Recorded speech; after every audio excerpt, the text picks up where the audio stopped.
Here we come. And finally, they come.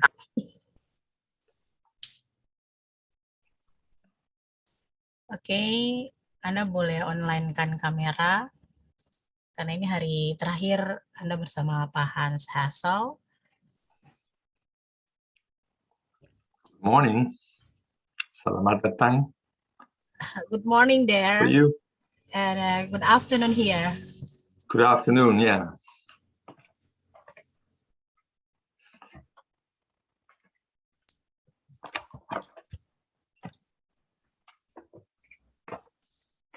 Here they are. Only 26. Where is another?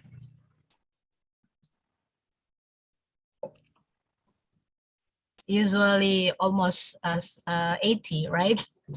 Yeah, last time, but yeah, with technical problems, it's annoying. You cannot do anything about it. Yeah, you could fix it. Yeah, finally. Sudah persiapkan tugas terakhir kan? Yang Pak Hans kemarin minta Anda buat.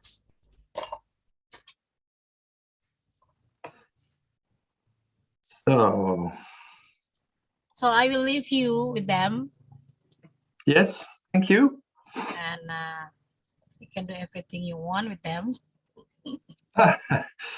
No, I'm just telling them something, and I hope we have some questions, and we will manage. Okay. There's always a student that intends to help me if something goes wrong. I've noticed that in previous moments. Sometimes one of them is having the microphone not muted, and then they say something to each other. Oh, see. Okay, maybe I can ask the head of them to manage it. Akbar? Akbar? Iya, Ibu. Akbar, Ibu kasih Akbar sebagai co-host ya, biar nanti teman-teman ada yang unmute bicara, Akbar bisa langsung mute ya. Iya, baik, Ibu. Oke. Jangan ada suara-suara ketika Pak Hans lagi ngajar, dan lainnya mohon untuk bisa unmute mikrofon supaya jangan mengganggu ya. Iya. Oke. Oke, Hans, I will leave you, but if you need anything, you can call me. I still in front of a computer, but I'm doing something. I will first ask Akbar, and if we both don't manage, then we call you. Okay. Okay. Thank you you so much. Okay. Yeah. Bye-bye. Bye. Good afternoon. Glad you are back. Glad we could fix these technical problems for the third presentation, and hopefully also a little bit discussion on AMDAL, the environmental impact assessment. This time I promise you to talk a little bit about examples from around the world. I have the same three that I mentioned last week, but I briefly like to look back a little bit on the first 2 weeks. And then because we have a little bit less time than in previous weeks because of the technical problems, I already more or less expected it. I will give you some feedback on the homework of the previous week. I sent it to Miss Rugebrecht, I think 2 days ago. So I hope you received it. I will not go too much into detail, but a little bit in general. Then we will have examples from around the world. At least I will do the major one, which is the port in Turkey. And then we also had the homework assignment too, and we will see how much time there is available. And then in the end, of course, I would like to draw a few conclusions, just a few. And then there's time for discussion, questions, and evaluation. If you don't understand anything, just please raise your hand or interrupt. I don't mind. Now, this is what we did in the first week. What is EIA? A law-based instrument, a policy instrument. It's a report, or actually it ends with a report for decision making, and it's also methodology. What are characteristics? It's about prevention, prevention before you do something. So it's a little bit a research on expectations. Another characteristic is that broad expertise is needed, legal expertise, but also technical expertise in many aspects, and also because many stakeholders are involved, communication is very important. And therefore, public participation, communication about the process is also an important characteristic. It's not something that can be done easily somewhere in an office with a couple of people. It requires public participation. Last week, we went into the 7 steps of EIA, and as we talked about screening, that's actually more selecting what is important and what is not. Then if we have decided in the screening what kind of EIA is done, we do the scoping and you practice with that. Then something more about assessment and evaluations of the impacts. The homework assignment was also a little bit about that. And then it ends with the EIA reporting, the review with the stakeholders, and then decision making by a relevant authority. And as soon as the decision is made, also monitoring, and during the construction and everything, also compliance enforcement auditing. But usually audit teams are not always involved in that. After the decision is made, or actually after the review is finished and everything is ready for decision making, then it's up to the relevant authorities. And so these last 2 parts are usually not really included, although they're of course very important steps, but usually other people will do this part. But then some feedback on your assignment of the first week. And so I hope you received the feedback. Mark, can I ask you something about that? Did you receive the feedback that I gave on the products that were made? Have you seen any feedback from Ms. Rugebrecht?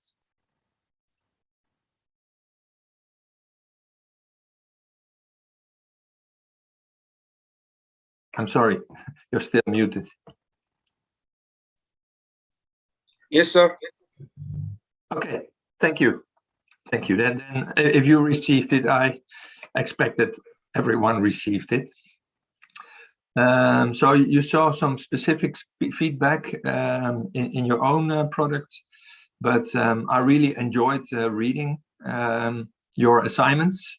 It was nice to see that many of you probably searched on the internet for similar situations and came also across quite similar things in Indonesia, or sometimes also other locations. And my idea was that it's just an imaginary situation, an imaginary island of which you do not know much about population density or economic situation or anything, just what would happen on any island. But I also liked your approach, trying to find if we could find similar situations somewhere around the world, or particularly in Indonesia. Many of you had nice description of the negative impact. I also made a list, but there's not much time to go into detail on that. So I think most of you, as far as the scoping is concerned, have a good idea on how to do a scoping and what could be included and what should be included. So some of them are for the landfill. There is a positive health risk if waste is not scattered around the island, but concentrated on the situation. Then it improves maybe the health of the community, but it can also, of course, create health effects quite near the landfill. But so that is sometimes difficult to assess. If something is positive or negative, it creates work, but there is also loss of land, sometimes maybe also vulnerable land, and there's environmental degradation, now many more effects. One of the questions is, when did you stop scoping? And I'm not going to ask it to anyone, but just imagine a little bit how it was like. When do you think, okay, I'm finished, and we have enough impact to submit as homework? And this is also a real question, of course, when you do an environmental impact assessment for any project. When do you think you have enough impacts considered? And what are then the significant impacts? If you have to cut one tree, okay, maybe that's not so serious. But if you have to cut a couple of them, or maybe hundreds of thousands, yeah, then it becomes a major impact. But yeah, it's difficult to decide what to include and when you're finished. And that's also, of course, why other people, other stakeholders are important. Because more people know more. Other question is, how did you do the scoping? And you can look around to similar situations, but you can also use your own creativity and predict what might happen and take that at least at the start into consideration. That also means that every EIA is special. It has its own character. There might be many EIAs done, for instance, on landfills, but and of course they have some similarities, but every individual case is also different. I think this is something common to lawyers. They know that every situation is different and should be treated, of course, with the same regulations and laws. Many groups already noticed that the landfill gives opportunities and threats, and of course that's for the port the same, and the EIA procedure intends to develop the best solution. So that's the whole nature of the environmental impact assessment, and most of the groups, as far as I could understand, have understood that correctly. Many also had alternatives for separation of waste and for instance, composting. This is also a nice way, and many of you also had interesting thoughts about reducing the amount of waste or other things. In my own work, which has a different core, and for which, because of the time, I will not go into detail in it. I have explained a little bit more about this. So you can look back afterwards when I send this file to Rugebrecht. For health effects on a landfill could also be positive or negative, like I explained.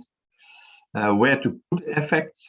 Is it something social health, or is it also a human being part of nature? Is it more ecological effect?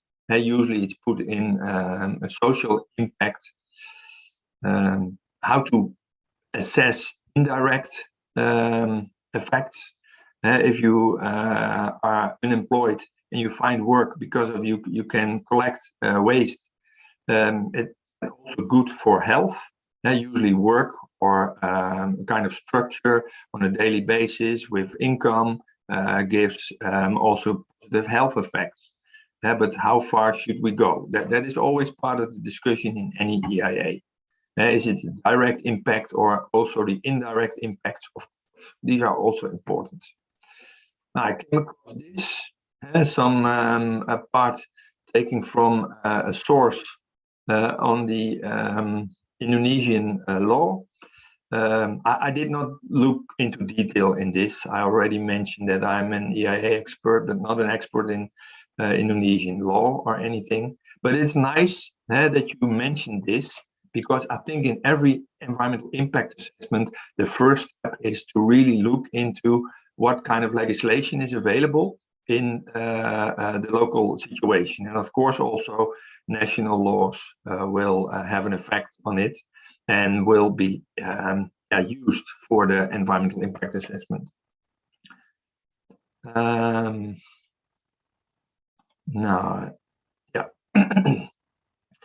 There's of course also the side effects. If you plan a port, then you can do an environmental impact assessment only for the port, but many of you also noticed that you also need many other facilities like roads, like hotels, maybe more restaurants. If you have a small island and a large amount of visitors on a daily basis, then you need all kinds of other facilities that are not easily included in an environmental impact assessment, but also, of course, give an impact on the society on the island. Some of you also mentioned that landfill can cause acid rain, and acid rain is something that is a little bit in Europe, at least, not so seriously taken anymore, because we reduce the amount of sulfur in many of the fuels, and we also reduce the amount of ammonia, mainly from agriculture.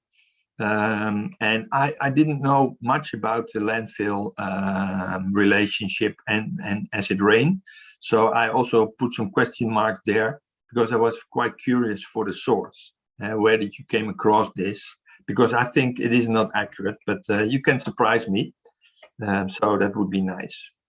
Please surprise me. So maybe the most important thing is, as a summary of the feedback, EIA requires to look from different perspectives. That's why all stakeholders are important, and that's why this whole process of public participation is very, very important.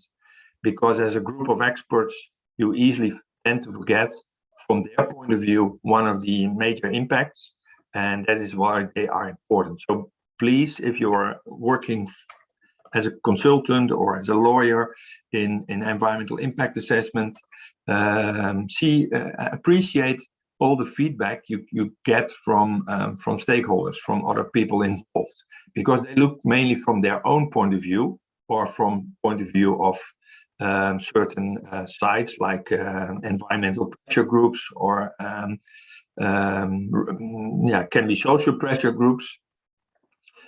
So see it as an opportunity, see it as something good to be considered, at least, before you start taking it into consideration, or you think it is not having major impact and therefore not significant.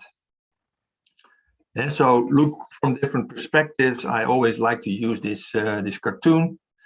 If you look from this side, it is impossible. It's not such a good approach. Second one is just do nothing.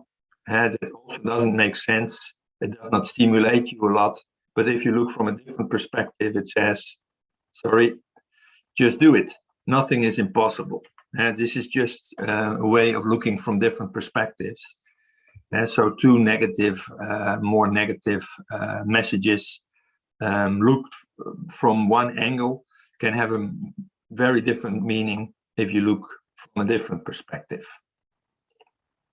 For conclusions, EIA is a legal instrument for decision making, and EIA is a method for optimizing cost benefit. So always money is available, but cost can also be, of course, some other part. This is the part I will skip for the moment. This is my way of answering my own homework questions. I will include it in the presentation so you can have a look later on. I also don't go into the solar panel project, but I will use that, or I have used that in the homework for this week. Then there is now time for, if you have any questions related to the homework, and otherwise I would like to start with some of the examples from around the world, which I promised already for last week. I'm checking also the time. Yeah. We only just started 50 minutes ago, so more than a little bit more. For sure, I would like to do the Turkish cargo port, but there's still plenty of time for that, which is the major example. But let me start with the coastal defense project in the Netherlands. And then we will see in the end if we have time available for the channel project in India. I keep it included in the presentation, but without much explanation, it might be difficult to get. Imagine the Dutch coastline and imagine the threat of sea level rise, and imagine a number of people that live in an area like this.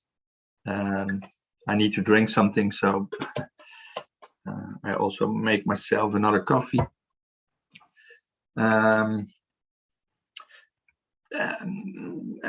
You live on an island, so you know what sea is like, with waves and tides and storms sometimes, and it can destruct large parts of the coastal defense system. And in the Netherlands, these are sandy dunes, so they can easily be blown away, but also defend the living areas against flooding.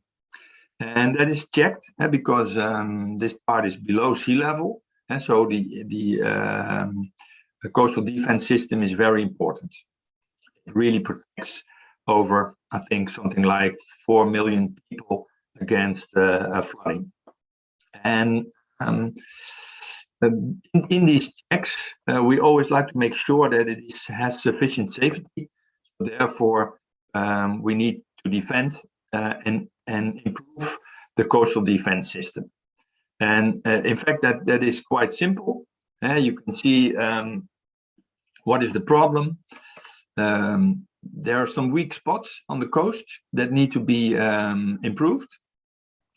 We have dune and beach erosion. That means that sand is blown away, and therefore there is a bigger threat from flooding because of sea level rise and increased storm.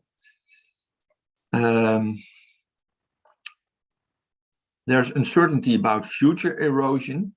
This is a little bit like many of the examples, of course, an older example. And we have the climate change, sea level rise, higher and stronger waves. So the government wants that the safety problem is solved, and that we measure against expectations for 2050. So we want to improve the coastal defense system to make sure that until 2050, all the inhabitants are safe. This is then most important if you start with the environmental impact assessment. This is something that could be done behind a desk with a group of experts, and I think top priority is safety of the inhabitants. Another part is the nature, especially along the coast. You can easily imagine that you could construct a very strong cement or concrete wall, but that would destroy nature completely. But it meets the standard for safety. Recreation is important. Recreation on a concrete wall is not easy. On a sandy beach, it's nice. You can play with the children. They can play football, or they can swim in the sea. And what, of course, is also important is cost. So what the company from which I own this example, the consultancy company Witteveen & Bos, who is also available in Jakarta and does many projects, I think also including environmental impact assessment, did in this project is they made a consortium of all kinds of organizations that have special expertise on environmental impact assessment, like companies that know much about tides and waves and streams of sea. Some of them have more expertise on recreation and nature. And then they started with to develop together a vision, a focus on the process. So how should it proceed? How should we organize it? And they also included the sounding board with stakeholders involved, like landowners in the organization. This is, for instance, the national government, but also organizations for nature, recreation, and some local groups. And of course, everyone agrees that safety is the most important aspect. Other aspects should also be considered carefully. And last but not least, sharp price is, of course, always important. I apologize for this part in Dutch, but I'll try to explain it. And this is the housing, the blue houses you see here on the left, on the right, and the left on the right. And then you see the sea defense. The dark green is the former sea defense, and this is becoming unstable. And then what you could do is actually you have three options. And the zero alternative is, like I explained, do nothing. So that could be the zero solution. That's not really a solution. Then you could build stronger defense system towards the sea. You could make a stronger defense system towards the land, and you can do both. This is in fact the three options you have. There are more options, of course, available. How you can also remove the sea defense system and build a complete new one, but that would be a risky situation. And maybe if you're creative, you can find more. And this is again how it could be done, solving the strategies inland or outland. That's actually the alternatives you have. And so direction sea or land is important. The size is important. You can create, at least in the sea area, higher dunes or higher beaches, or a combination of both. And because high beaches also means that you have less stronger waves. And that is, of course, also good for the defense. Then you have all kinds of materials you can use. You can use soft sand or hard rock. Hard rock is not really appreciated because of the natural environment, but sometimes you need to include it, or maybe you can include it and cover it with soft sand. These are, of course, also options. And what is important, there is also maintenance. If you make something, if you construct something for 50 years, then you should also include maintenance, because there are not so many things that survive 50 years without any maintenance. So then the aspects that were looked on were safety, of course, the morphology of the coastal line, the nature, the recreation, the landscape, the cultural heritage, geohydrology, the noise, and the costs. And when we looked at legal aspects, we found that Natura 2000, which is a European directive on ecological protection, was partly included. There's an area designated as a Natura 2000 network, which means that nature is strictly preserved, has the highest priority, even I would almost say above safety. That is not completely correct, of course, as safety is really important, but with everything you do, you should consider nature as top priority in this Natura 2000 network. This is again some of the examples. You can see in red and here scattered, and here as well, more sand on the beach. And you can see easily that on the right hand side, this is a little bit bigger and more done than on the left hand side.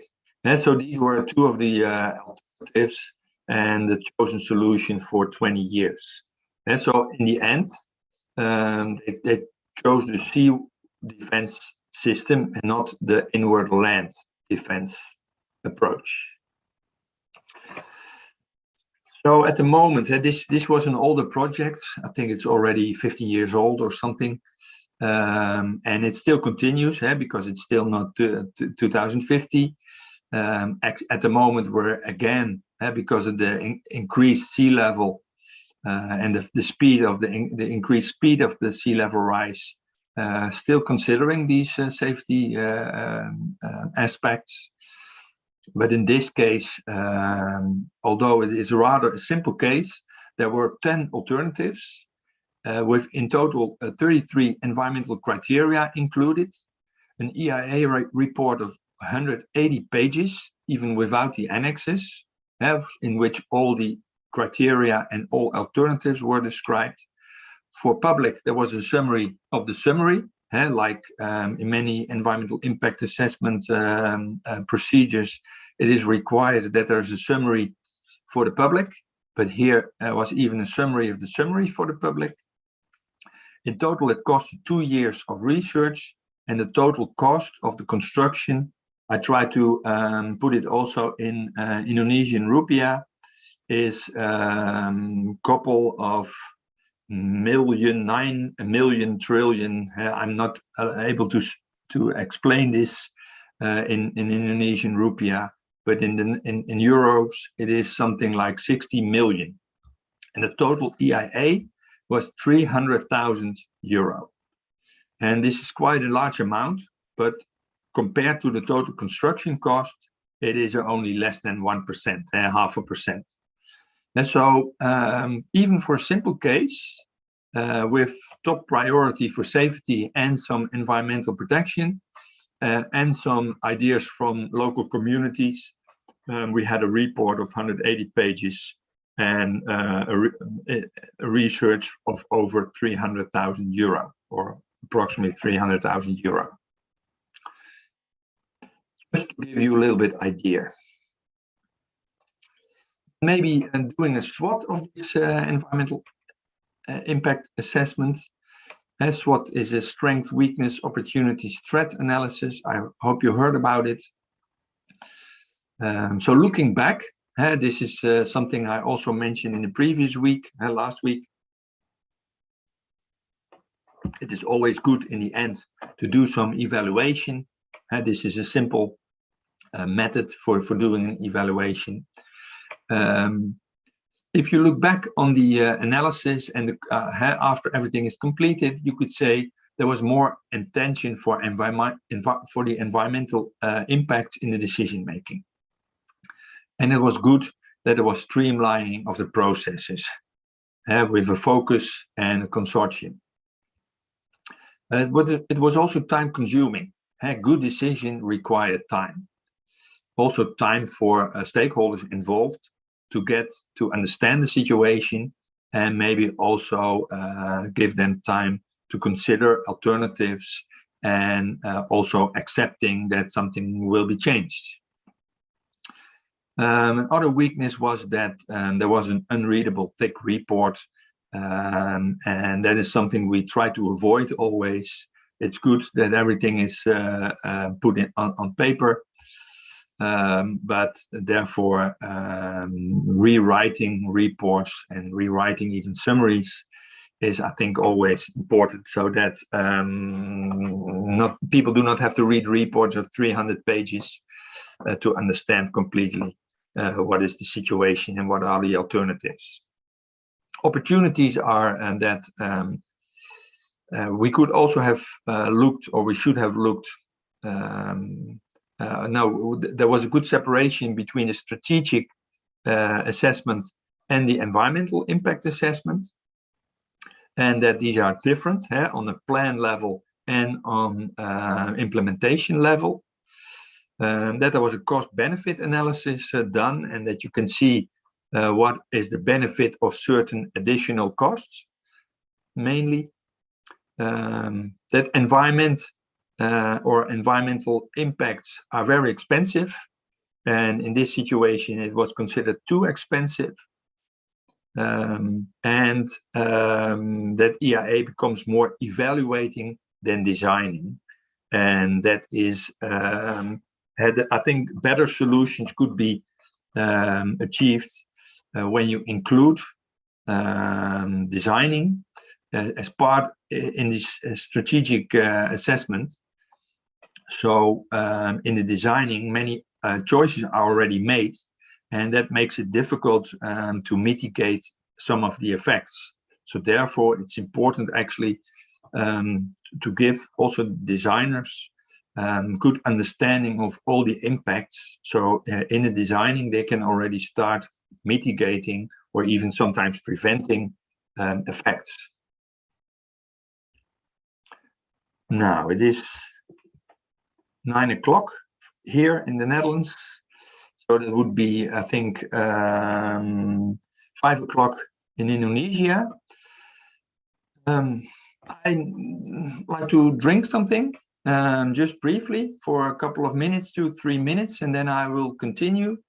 but of course not before I have given you the opportunity to ask anything about this homework or the example on coastal defense in the Netherlands. And then after the break, I will continue with the Turkish harbor project. Please unmute yourself if you have questions. You can probably also raise your hand or put something in the chat.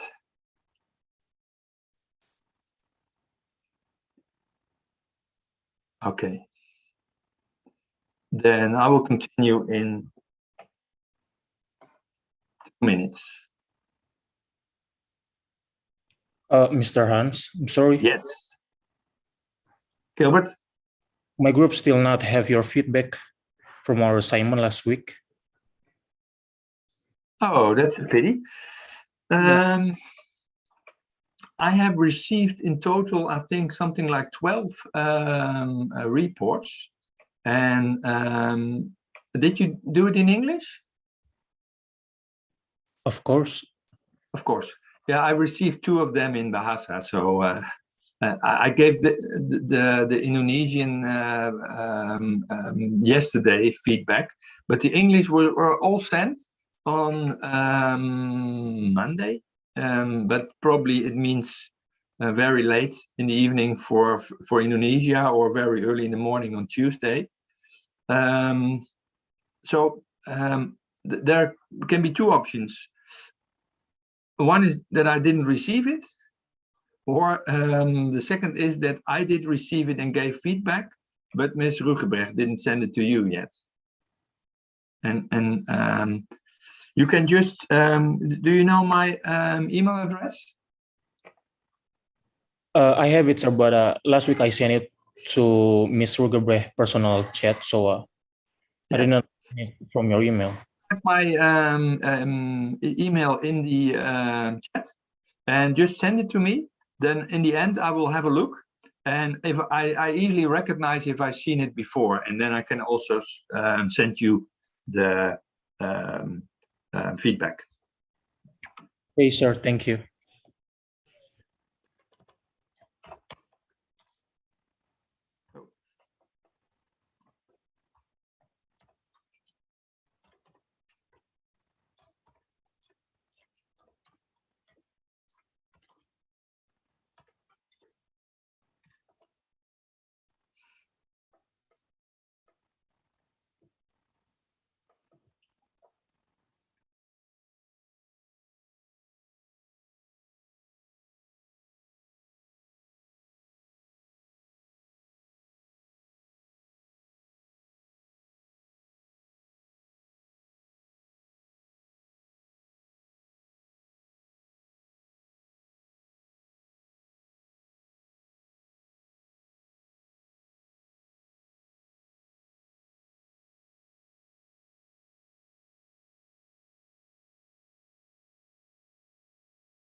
See a hand from Veersal. Do you have a question?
So I continue with the second international EIA. Like I told you at the start, I'm a lecturer at Saxion. I have my own business, and I've been involved in trainings with environmental impact assessment for many years at the Saxion University of Applied Sciences in the Netherlands. During this work, I also have invited many guest lecturers from engineering companies working on EIAs, and this is an example I learned from one of them. So I was not personally involved, but I have studied it because of this lecture. There are many things you can find on the internet at the moment, because this is also an older project. And that also is probably the situation. I'm not sure, but when we first started with environmental impact somewhere in the 80s and the 90s, you see that now after, let's say 30 years, the method also changed a little bit. So it's still required in the law, and it's still also executed many times, but we also have other methods for evaluating projects even before they are implemented and before an environmental impact is required. But this is the project about Filyos port in Turkey. And I'm not sure if you exactly know where Turkey is, but somewhere in the Middle East, close to, there's a Turkish part of Europe. That's the Istanbul area and in the north of Turkey, and the rest is Asia, just like Indonesia. And here is located the port of Filyos, near the Black Sea. This is how it looked like before. There's a rocky area with sandy beaches, nice sea. And this is more or less inland sea. The Black Sea is quite a huge sea, but it's quite different as Atlantic Ocean or Pacific or Indian Ocean. And it also has a coastline, which is quite nice and also has some aesthetical value. This is the proposed activity, a port for transportation. So the case study that I gave you in the first week was more about tourism, but here you see a design before everything was executed to imagine a little bit how it could be like. And this was the artist impression of the port. This is the concept. You see here a large canal, inland canal, from which all kinds of goods could be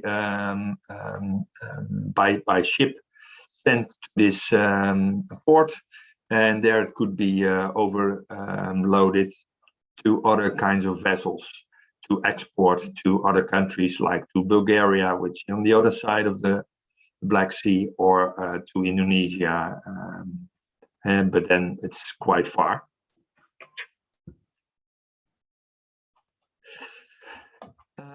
So this is the concept, with parts for containers, parts for bulk carrier and dry cargo, all kinds of, and a railroad construction.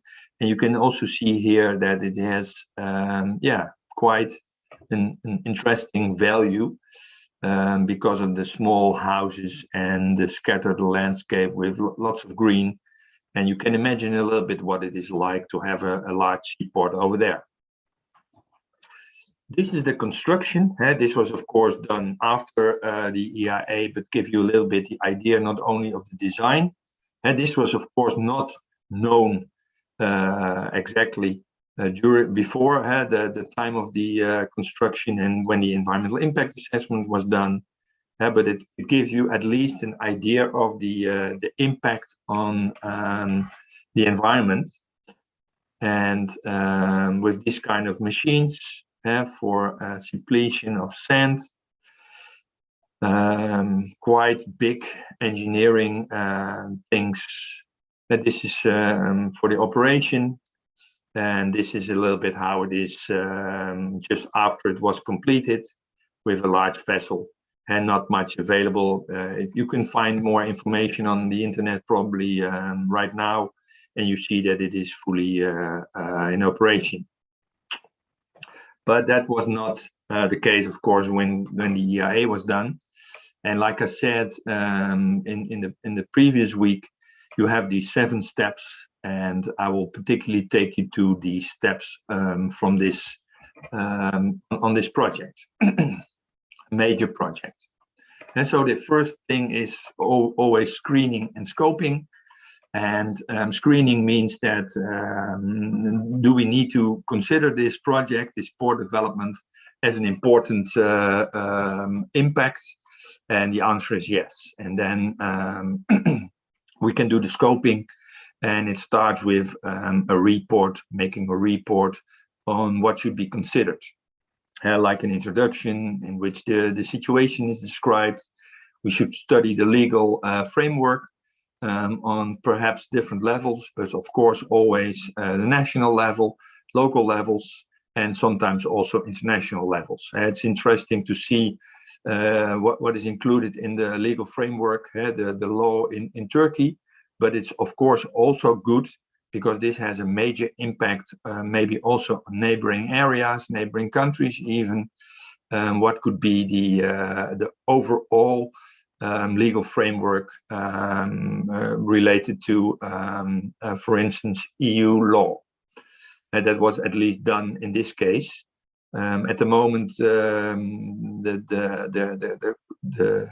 relationship with Turkey is a little bit different, but this was the time that Turkey would like to assess the European Union, and therefore it's always important with such plans from the government that you also consider maybe the framework for the future, because it would be strange to have a port that does not meet the requirements for the future. Now, of course, outlines of the report were described. There was environmental screening. What are the most important aspects for the environment? What are the significant impacts, I should say?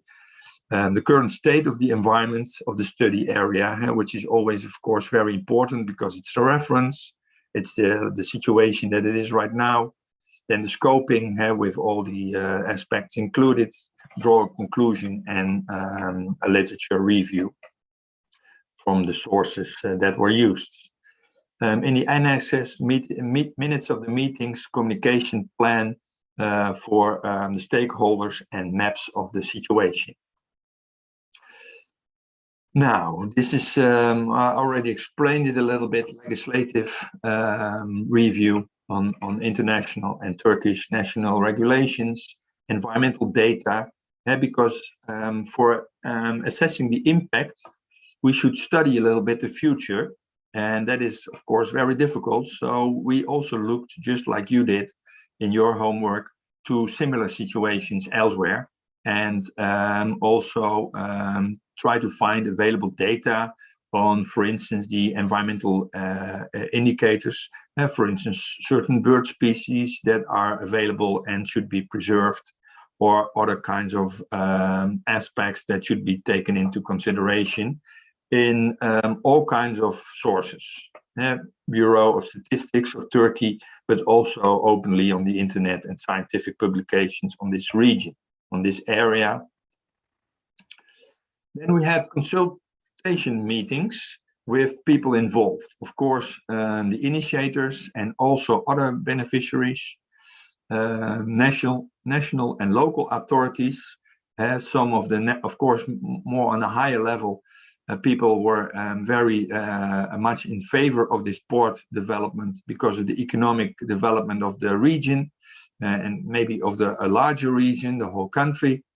But of course, local authorities see also more, they see the economic development and opportunities for local people, but also threats.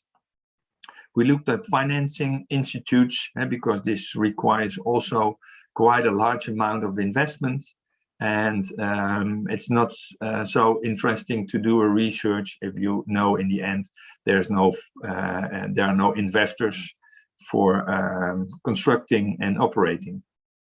We looked at technical exports just to see what is important and what is less important, and if this is realistic in cases of economic development and transportation.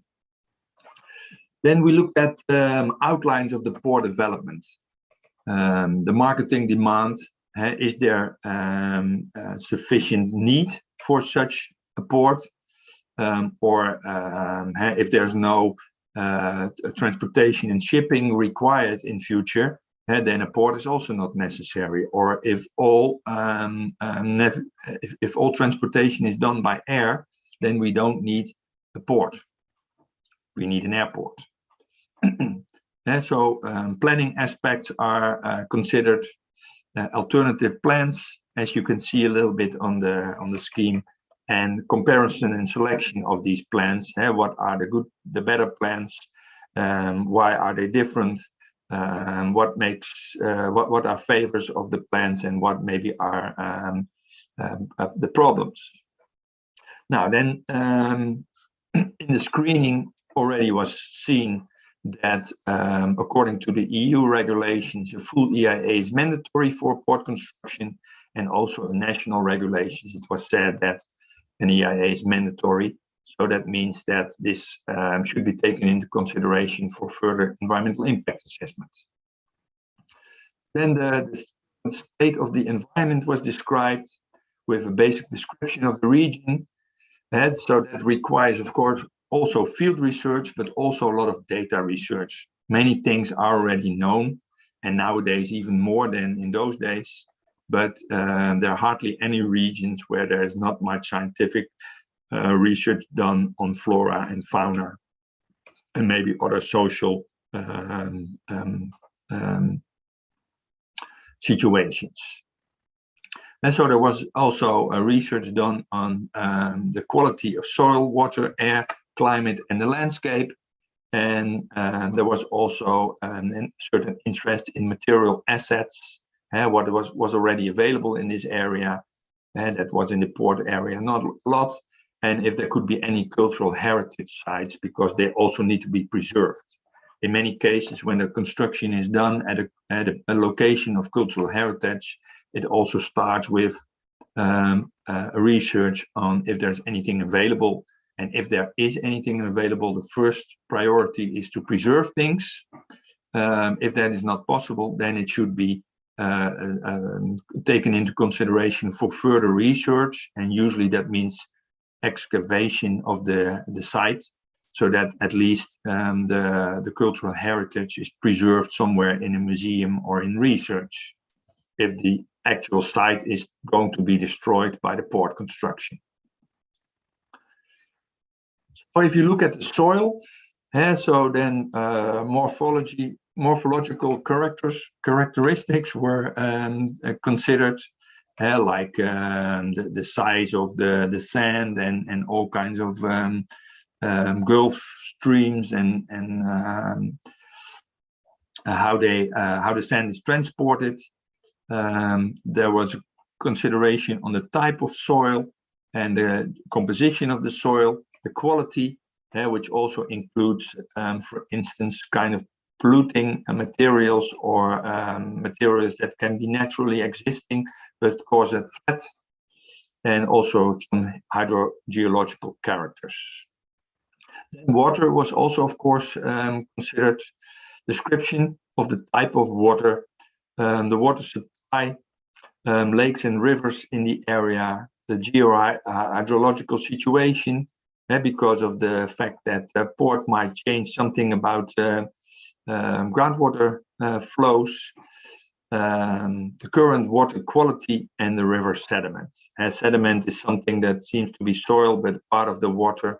The sediment actually at the bottom is also considered part of the water because there's a huge exchange between sediment and water. Pollution was looked at, and also the local climate. And so this is the climate with the amount of wind in certain periods of time, air temperature, precipitation, ice appearances, and wind. And they can all have an effect on the design and the safety of the port. Then landscape was considered. Inventory of special landscape and nature conservation and designated areas for importance, and areas that could be affected by the port development were considered. These are partly in the marine area, in the sea, but partly, of course, also connected to the coast and might also have an effect on the coastal landscape.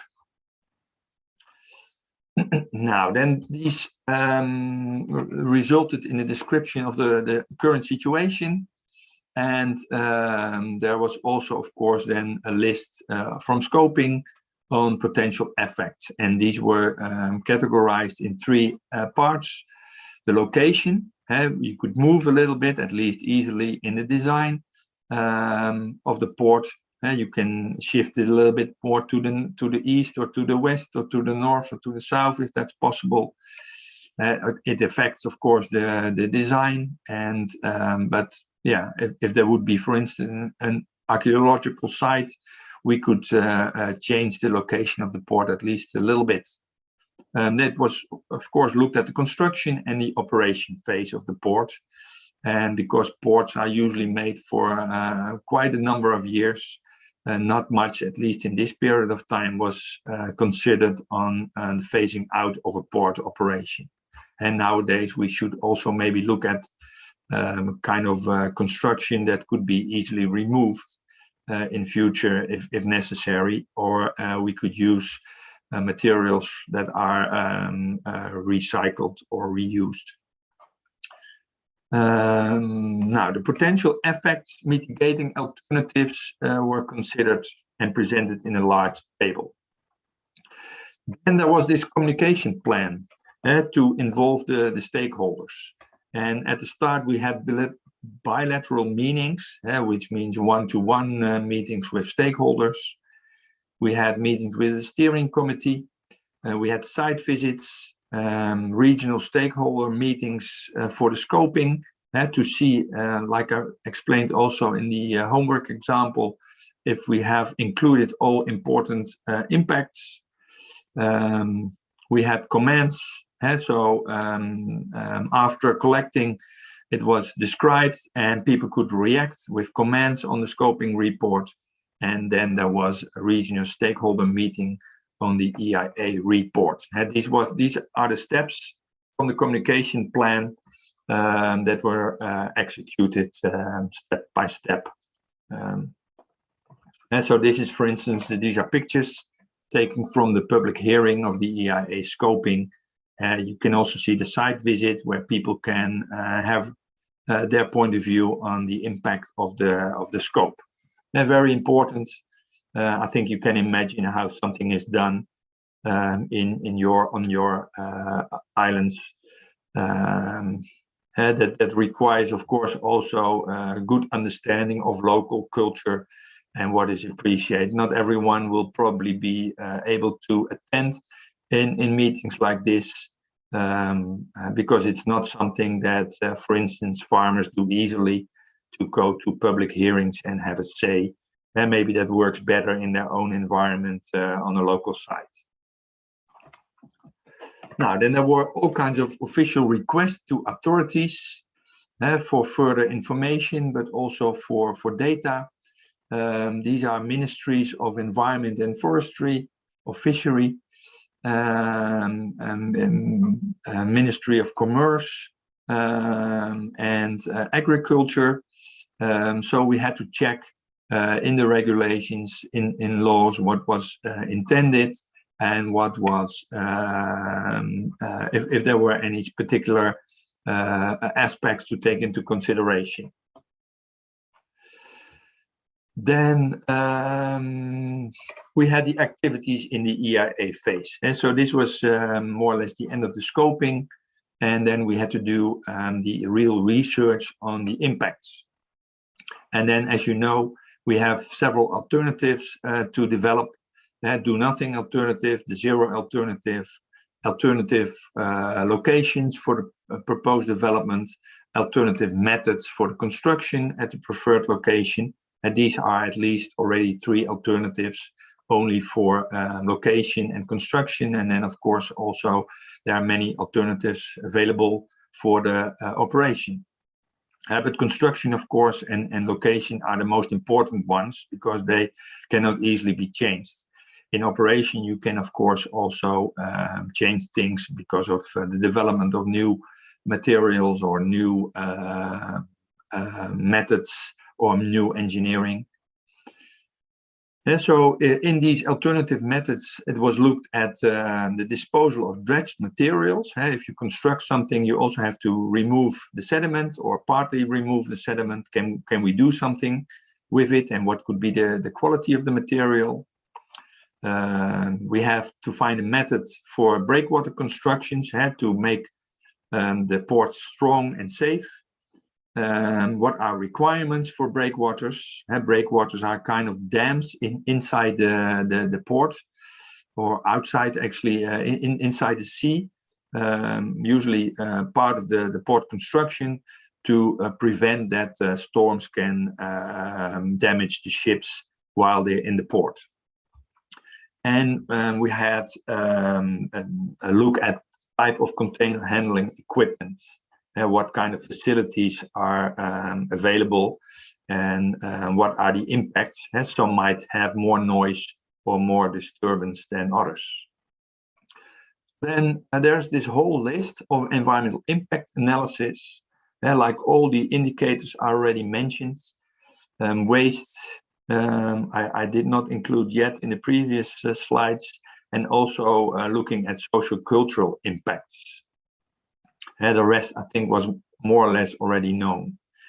And then methods for this was, again, looking at the existing data from scientific sources, talking with key figures, usually also experts, but also local important stakeholders, maybe mayors or aldermen, or it can be also scientists.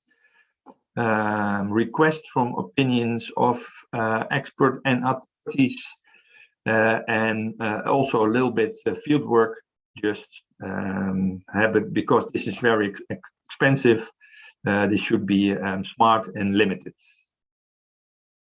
So this is how it looks, and this is a field survey for soil with some geotechnical boring. Sorry, this is drilling, sorry. So with these drills, you can go deep into the soil and see what kind of stability and types of soil and even rock might be available for construction. This was also was done on land, but also in the sea. And there were 2 samples taken about the quality of the dredging material, because if you remove the sediment, you should put it somewhere, and that should not have an effect on the ecosystem or on the society. And so then it's important to check the quality. Now you see that much of it is a little bit clayey soil, but there's also a lot of sand.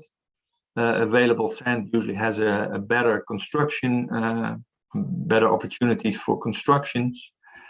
This was the list of the samples that was checked on particularly heavy metals, and you see some of them, or most of them, have very low levels. You see everything in blue has very low levels. In green, just a little bit, a kind of warning threshold value, but not anything in red. So that means that this is quite good, sufficient quality that can be stored somewhere safely and does not have an impact on health, for instance, of children that like to play sometimes in sand and always put something with dirty hands in their mouth. This is in the Netherlands quite common that children eat about 2 grams a day of sand. This is a national standard. You probably not are aware of it, but if you have vegetables from your own garden, you of course clean it, but there might be always something available in the sand that is also if you do not clean it well enough, into the food. And so we take these kind of risks into consideration. So if the sediment is not polluted, then there is hardly any threat.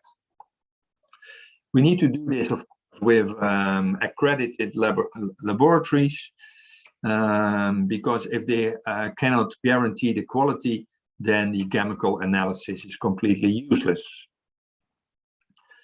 And we did studies on flora and fauna. I will speed up a little bit because it's quite a long and extensive list of what is done in the environmental impact assessment. There was a cultural and archaeological heritage site, probably here at the border. Former Turkey used to be a very strong empire, and many things have been done in the past centuries in locations also along the coast. So this is expected to be some archaeological sites. And all information was done, then included in a EIA report with this kind of structure: introduction, legal framework, outlines for the port, current state of the environment, the description of the process, the impact assessment and mitigating measures. These are the impacts and the mitigating measures with all the alternatives. And in the end, conclusions. And this seems to be a logical step, of course, but it's not easy to draw conclusions on impacts with so many different indicators and so many different alternatives. And that's why I ask you to do the homework for week 2. Now, there was, of course, also a long list of all kinds of annexes in the report. I will briefly go through it, but the input of interested and affected parties and stakeholder groups, certain flora and fauna report, but also the chemical analysis. How you put the conclusion in the report, in the results, but the official analysis in the annexes. And the conclusion was that during the construction phase, there were 3 significant impacts. Water quality, because of the construction, it affects, at least it makes the sediment available in the water. Although the sediment quality was good, it might still have an effect on fish species because of the fact that the water becomes less visible. There will be less oxygen maybe available. There will be less sunlight available in deeper layers because of the turbidity of the construction. There was some impact on the coastal ecology. That is, of course, also obvious. At the site of the construction, the marine life will be affected, and there will be a lot of noise because of the construction. You can maybe still remember the picture of the machinery that is used. So this noise is particularly, I think, for the community, the local community, but also, of course, on the ecology. There were also less significant impacts. The cultural heritage site was on the border, so that was less significant. Landscape and visual impacts were considered less significant. Social-cultural impacts on the society were less significant. Air quality, not much. And waste management could be mitigated and was considered less significant. Operating phase, we had 4 significant indicators. The water quality, because container ships usually use diesel, sometimes have spills of oil, could have an effect on the water quality, at least a big threat. And particularly on the marine and coastal ecology, because of the operation, people could also be, people and ecology could be affected with noise and vibrations. And because of these big ships, the air quality could be reduced or will be reduced. The less significant effects were waste management, landscape, and sociocultural aspects during the operation phase. And so we have many different indicators, we have several phases, and we have several alternatives. That makes EIA processes and reporting quite complex. So the overall conclusion was, if port design construction is done in full compliance with the standard regulations, the port development will not lead to any exceedance of environmental threshold values.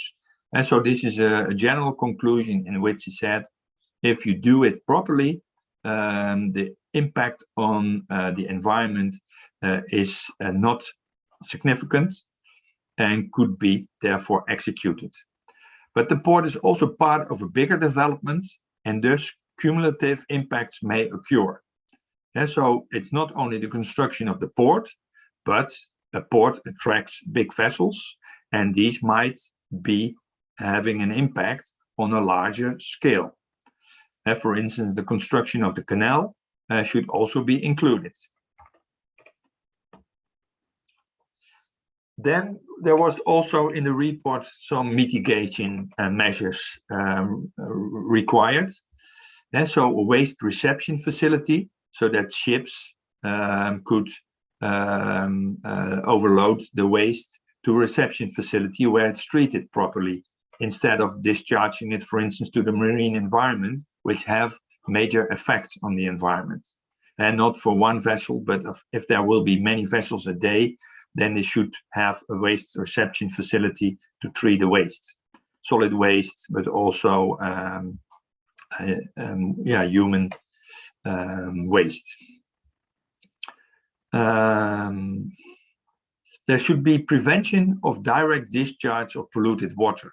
In many cases, ships also contain some water, at least from toilet flushing, that should be also prevented.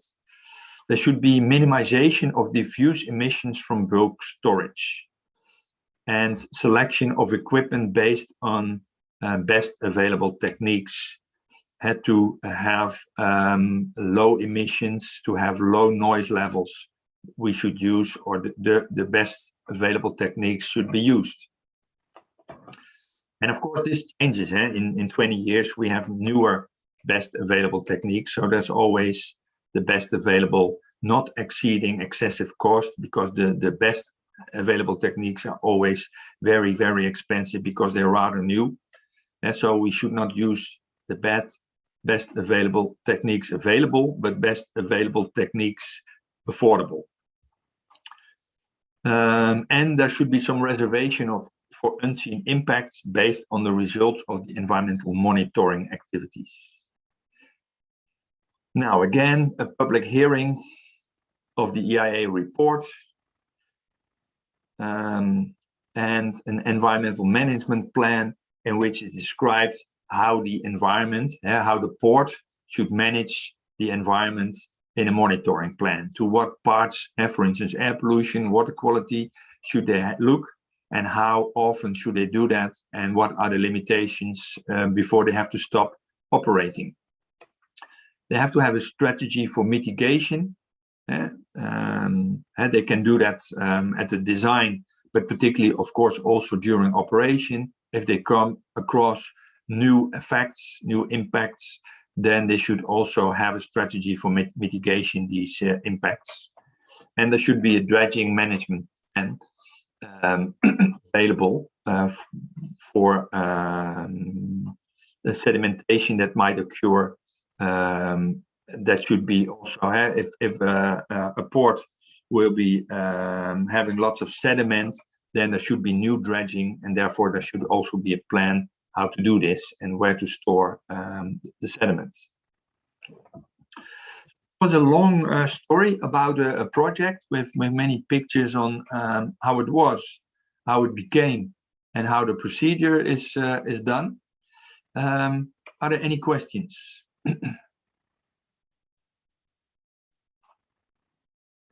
Sir? Yes. I still don't get it from what you say, the 7 steps in the EIA report, or what you mean with EIA statement. I still don't get it, sir. Okay. I'm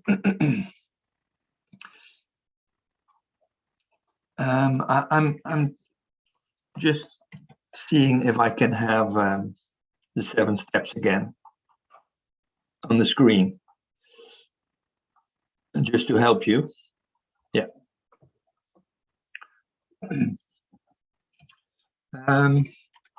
the whole idea of an environmental impact assessment is that we have to consider before we take any decision.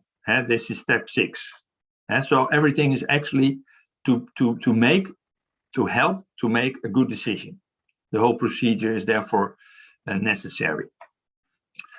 I'm not sure, but at home, if you intend to buy something new, you probably also consider. If you have, for instance, I make a bit silly example. If you want to buy a new table, then you have some requirements. Maybe if you have a family of 6, then a table should have 6 places at least, so everyone could sit at the table. But it should not be too big, because if it does not, if it's not possible to enter the door, it's useless, because then you cannot sit inside around the table. And so in many cases at home, you start considering if it's not too expensive, if it has the right level, like height.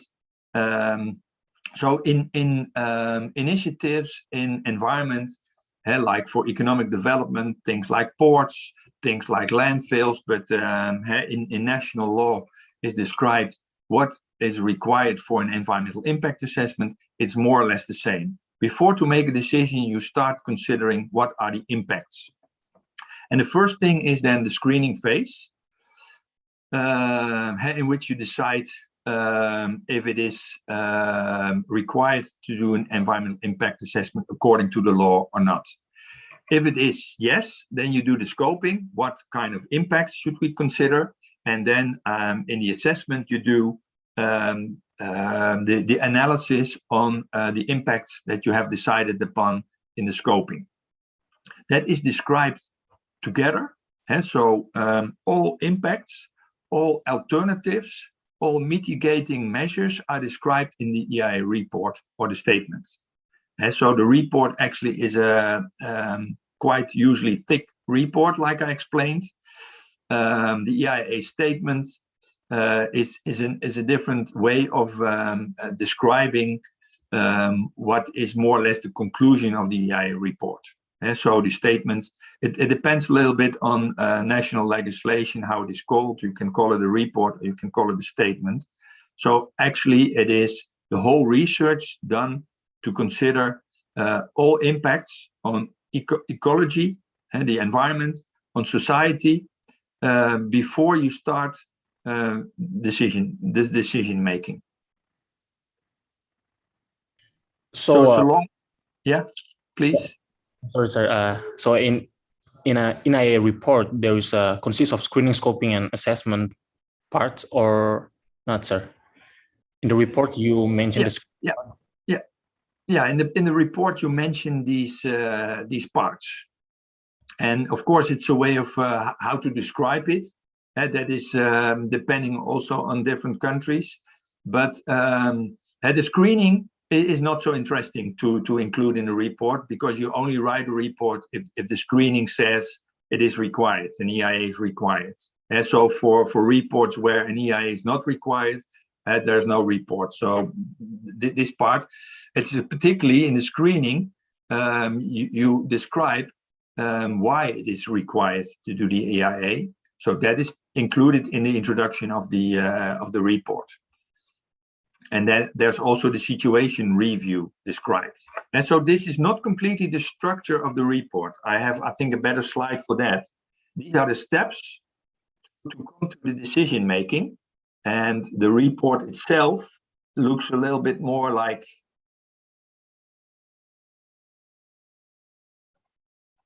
this. And so with an introduction, where is it? Like the port example in Turkey, you can describe something about the local situation along the Black Sea and about Turkey. And then in the legislative framework, you describe, like in my example, the Turkish requirements from law for EIA, and maybe also areas that are preserved by law, for instance, archaeological sites. But depending on all kinds of treaties, you should also look at international legislation. For instance, if you have an area that is protected by what is it? There is this convention from. I'm not a lawyer, as you know. There is this. I'm sorry, I forgot the name of the city where this. But to preserve, for instance, wetland areas, there's this international treaty, and if it is approved also in Turkey, then if you have a wetland area involved in the port construction, you should take into consideration the international framework as well. And then you can find that there is no national framework that says that it's not allowed. But because Turkey ratified also this wetland protection law, it still needs to be preserved. And so that's the legal part. And then you have, let's say, the creative part with all alternatives from designers for engineers that design ports, with all the impacts from scoping and the existing state of the environment and the predicted state of the environment. And so this looks a little bit more like the report for the statement, the environmental assessment.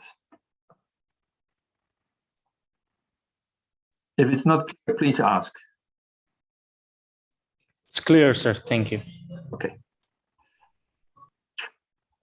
I only have 10 minutes left, and I'm just checking if there are more questions.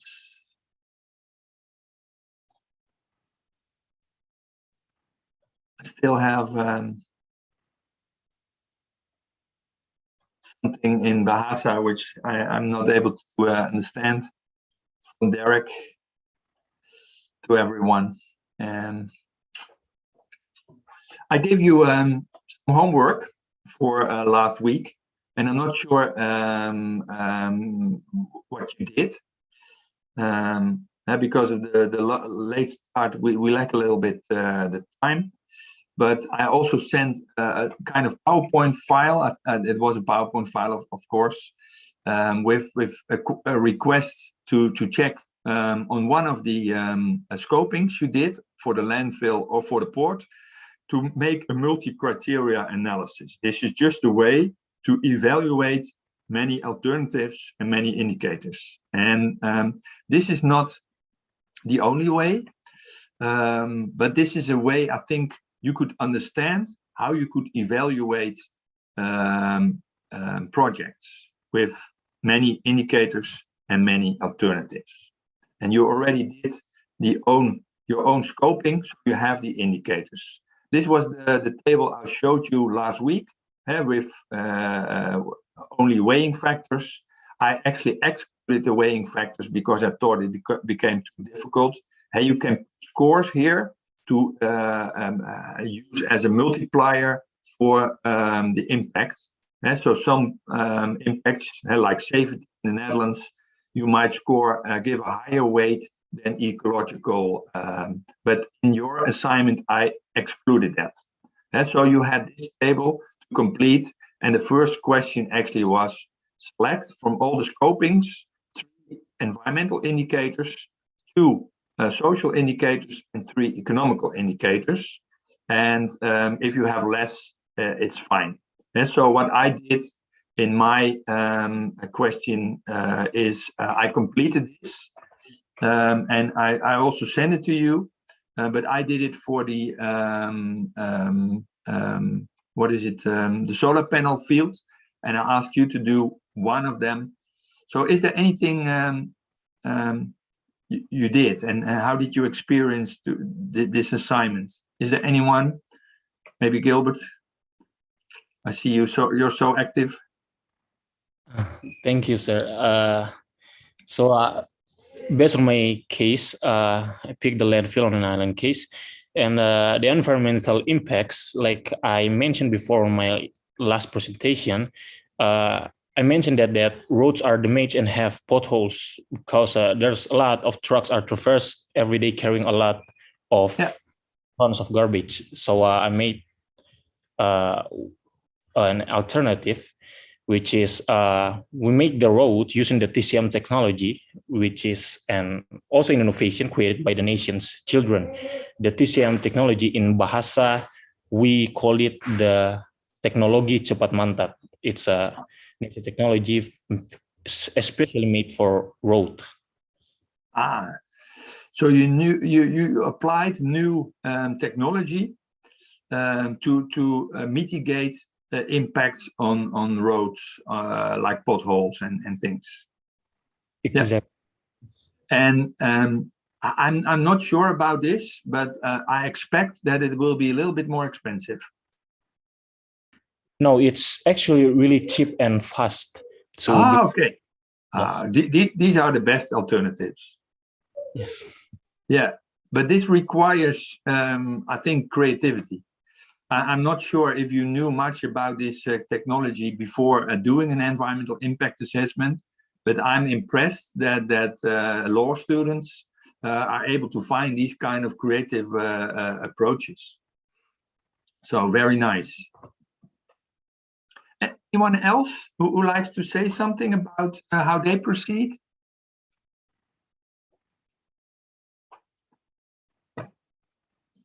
Okay. Then I give an example, a different example. So just to see how it works. So this is a picture taken from a solar plant quite near the village where I live. And this is EIA required, you could say, because of the large scale. If you put just a few plates on solar panels on your roof, that's a different story. But on this large scale, it is required. And then if you do the scoping, you could see these are, I try to keep it very simple, and it's not completely correct all times, but just the example, you have environmental impact assessment. With with solar panels, you have less CO2 emissions because of the fact that we use electricity from sun instead of from coal or oil or gas. And so this is the major goal actually of solar panels. But we also have less green space for biodiversity, and we destroy historical landscapes. In previous times there were cows grazing and then producing milk. But nowadays it is landscape with only panels. We have social impacts, nuisance during the construction, mainly because of the traffic. The panels have to be transported and installed, and this causes during construction at least some nuisance. And we have reflection of sunlight during operation, especially when the sun is low, then it can reflect to neighbors. And this is also a visual nuisance. We have economical impacts, of course, the cost of the design, the EIA, the construction and the operation. We have less food, less milk, less potatoes, whatever you could put on this space. And we have financial support for the community to improve collective facilities. This is a requirement from the government. This is law, you could say, or it's actually policy. If big investors start projects like this, then there is a regulation that 50% of the income should be from local community. And so that means that if they have any profit, the local community should also have profit.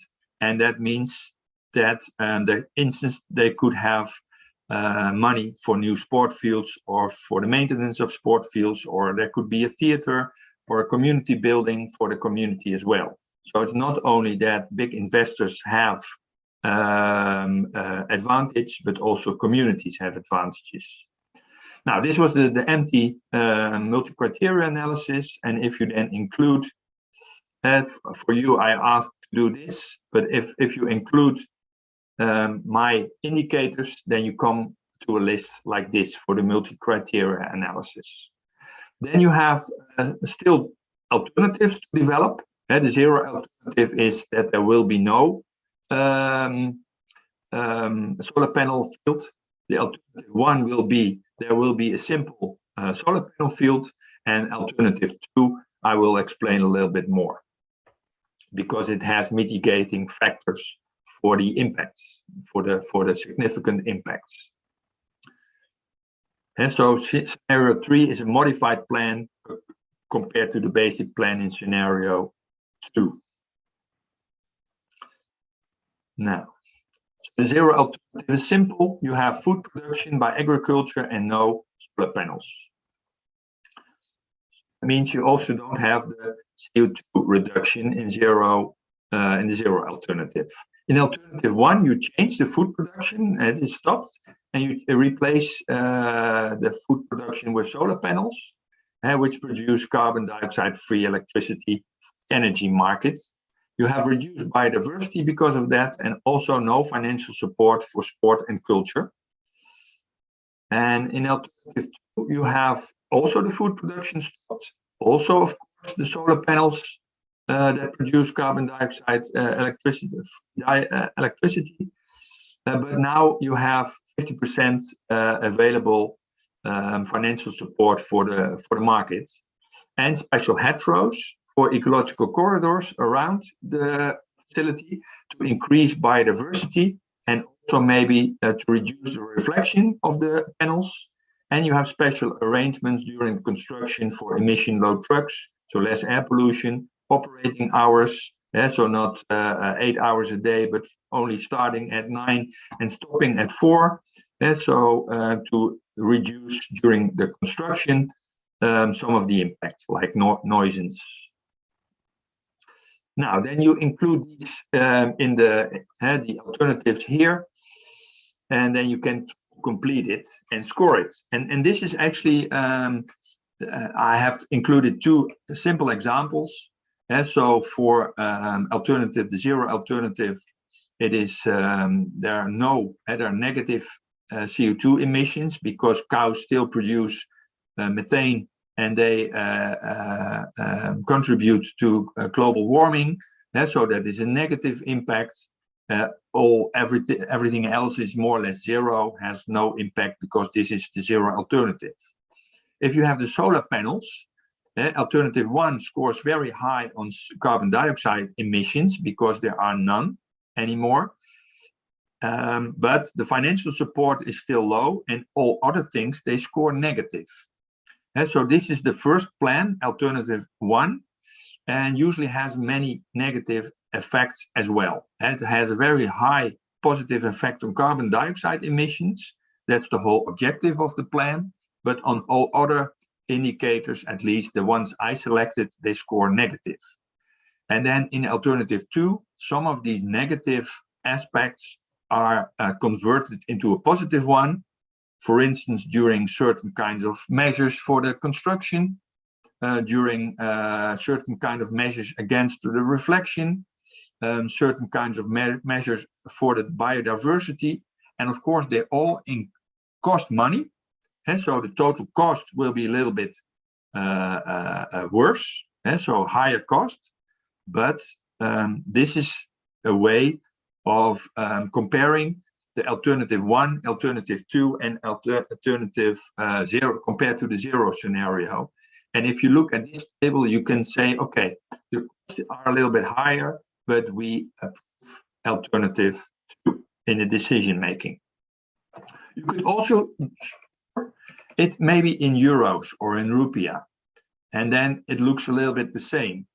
But you see a different for carbon dioxide emissions. There's this quite similar score. For a green space, you need maybe €1,000 for biodiversity fences. For nuisance control, you maybe need €1,000. So in total, if you look at the cost, then you see that I didn't add them up, but alternative 2 is much more expensive. And the whole question in the decision making, the decision making is the ultimate goal for doing an environmental impact assessment, that yes, alternative 2 is much more expensive. The 0 alternative even gives money, but the alternative 2 will cost, at least for many years, a lot of money. And the question is that a smart decision, yes or no? And then, of course, the ultimate goal for the carbon dioxide emission is on global level, but on local level, there's not much benefit, except maybe for the money that is available for the financial support. Actually, I made a mistake here. This should be in green. So that is a positive aspect. And so these are simple ways to evaluate all the impacts. And the whole question of doing an environmental impact assessment is making the conclusion reliable. And these were 2 ways, 2 simplistic ways, I have to admit, to compare different scenarios. And yeah, because of time, we do not have much time available to have a discussion on that. But I made some questions for you in order to choose what you would prefer and what do you think would be the best alternative. I'm going to the overall conclusions from these 3 lectures, just to finish this series of lectures. So what is environmental impact assessment? And it's a bit similar for the strategic assessment and the environmental and social impact analysis. They are more or less the same kinds of instruments, but on different levels and with different indicators, with more attention for different indicators. It is a method that protects weak against strong, based on laws, of course. If things are not regulated, then environmental impacts can just show impacts, but decision making is always based on research and what is already known and described and put in laws. It intends to protect environment and social quality. It intends to facilitate fair economic development with mitigating the adverse effects on society and environment. It's an important tool to help analyzing and decision making. And this analyzing, so you can collect a lot of information based on the scoping, but you also need to evaluate. And therefore, I use the multi-criteria analysis as a very simple tool for simplistic decision making. But in fact, in practice, it's much more difficult, of course, to compare the scenarios. But an environmental impact assessment gives at least a good overview and helps to make the discussion possible. EIA is also a method for organizing the process with the stakeholders. Try to keep them involved. They might be very skeptic about the new developments in some cases, but their opinion is very important, particularly in the scoping, but of course also in the end for the reporting before the decision is taken. EIAs cannot be done individually. It requires a team with many specialists, and it's quite a difficult method to apply because every case is different, and every case you can do the same steps, but you have different stakeholders, and that means that every time it is a new and also quite entertaining, I almost should say, project or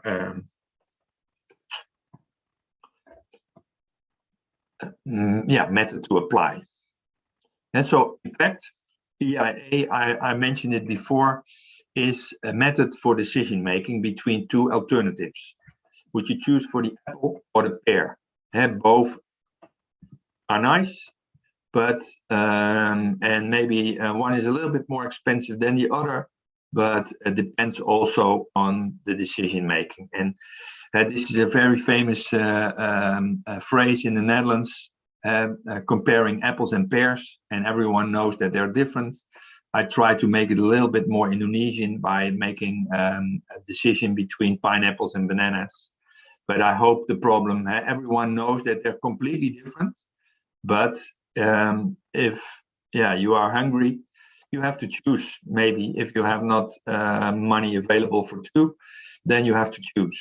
And to make a decision, you can make a multi-criteria analysis for the advantages of a pineapple compared to a pear. And these are two alternatives taking into consideration for the decision making. This was the story of today. I have still time available for questions. If you have done your homework, you can send it to Ms. Rugebrecht, and she can forward it to me.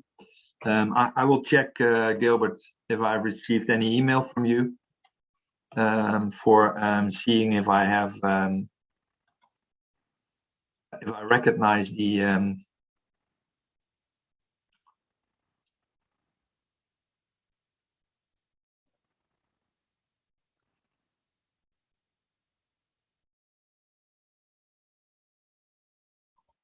I'm checking it now.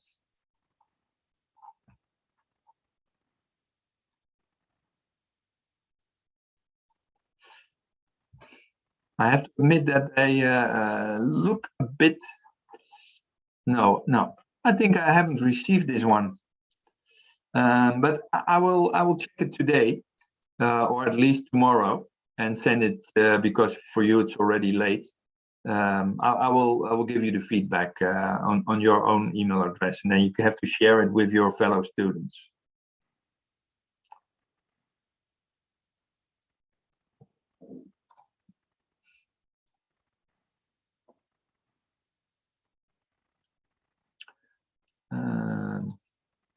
I stop sharing. Is there anyone who likes to say something? Do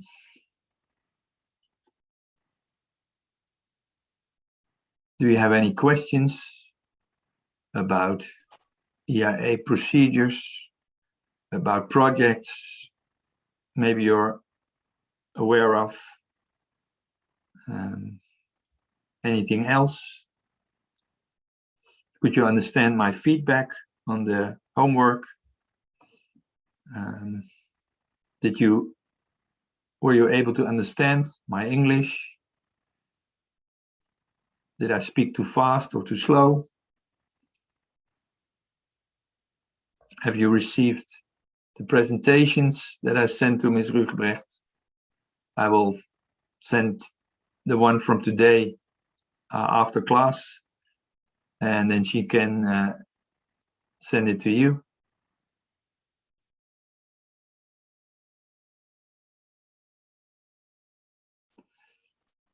I thank you for your attention.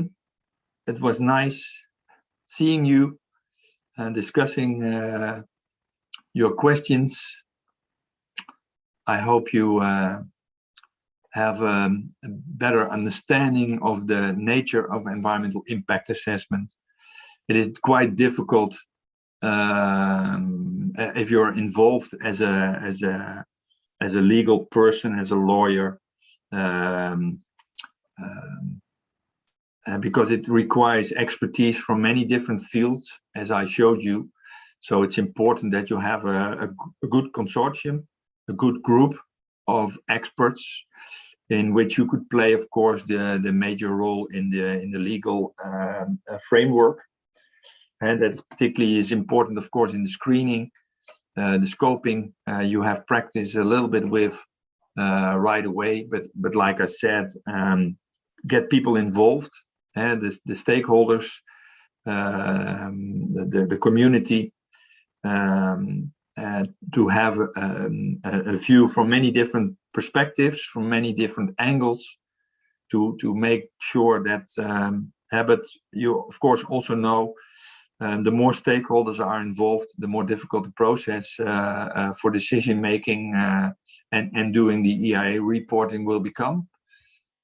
And so it's important also at the scoping period to decide what are the significant impacts and what are less significant impacts that should be ignored or could be easily mitigated afterwards. The location, for instance, of a port cannot easily be changed, but noise levels could be more easily exchanged with new machinery or even noise screens and things like that. But what you should prevent is that people from communities that are affected by noise should prevent themselves by using headsets or those kind of protection measures. That the whole idea of the impact assessment is, of course, that should not be required, that they're not affected or minimum affected.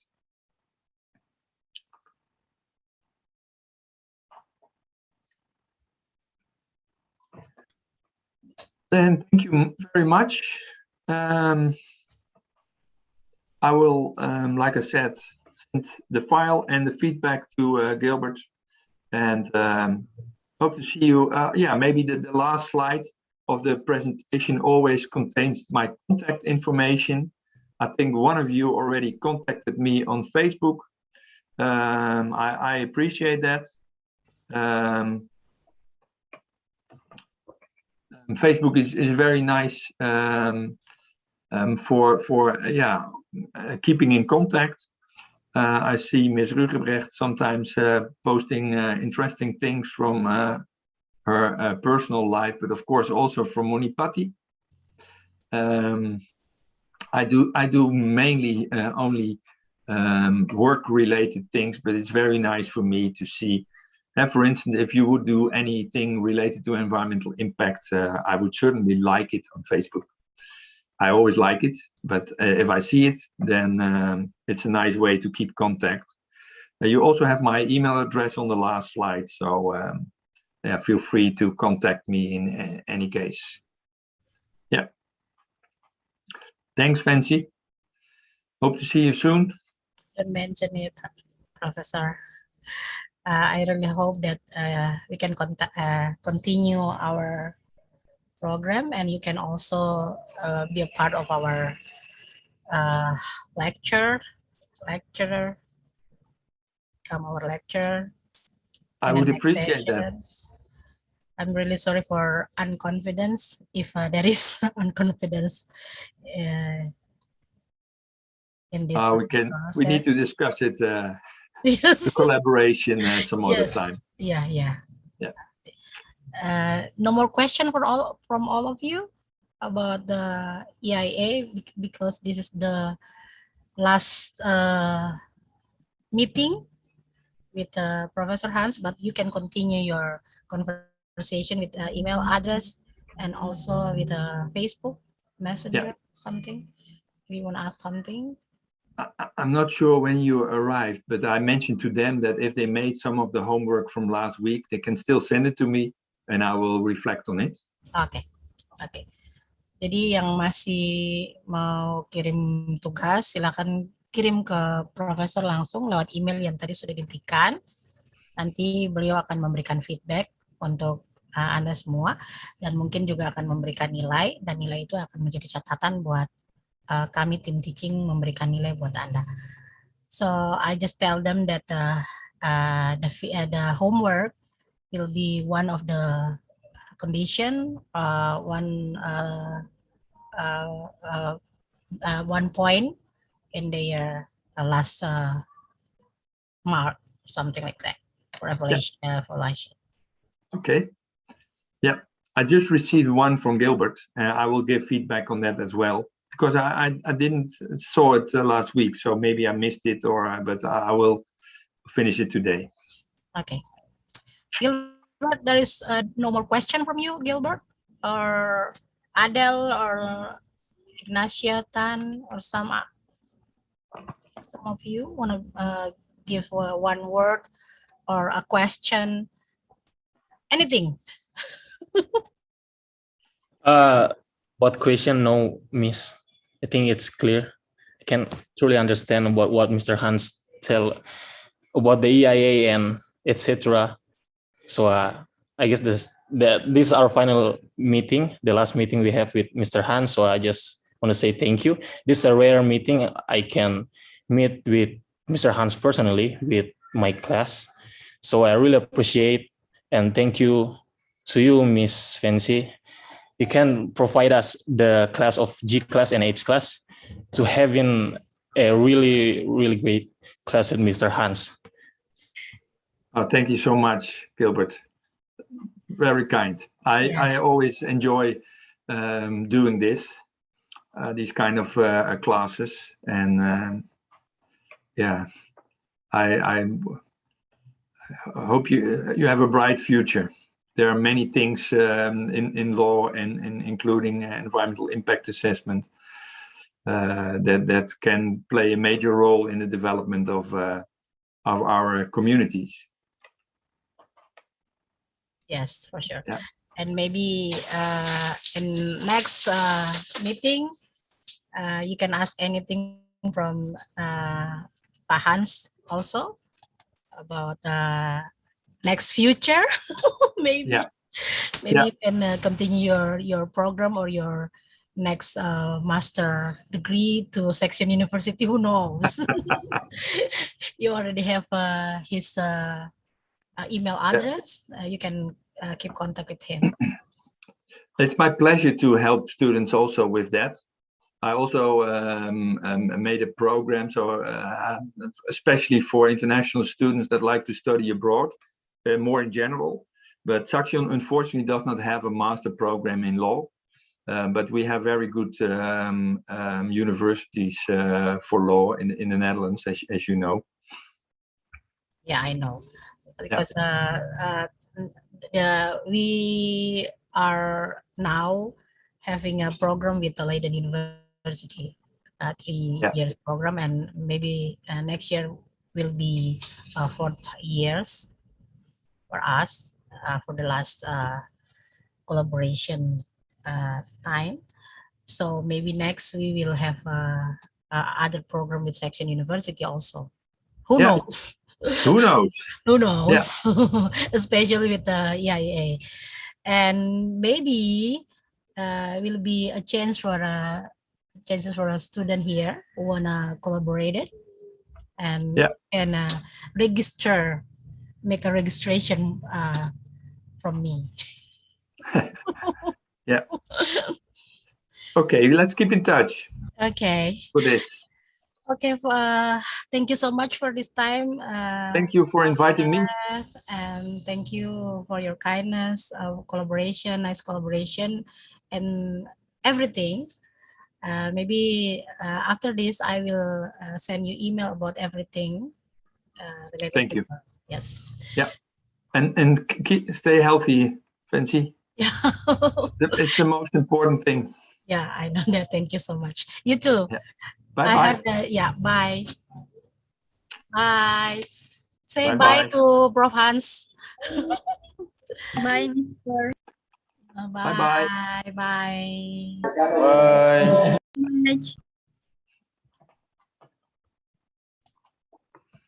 Terima kasih semua anak-anak.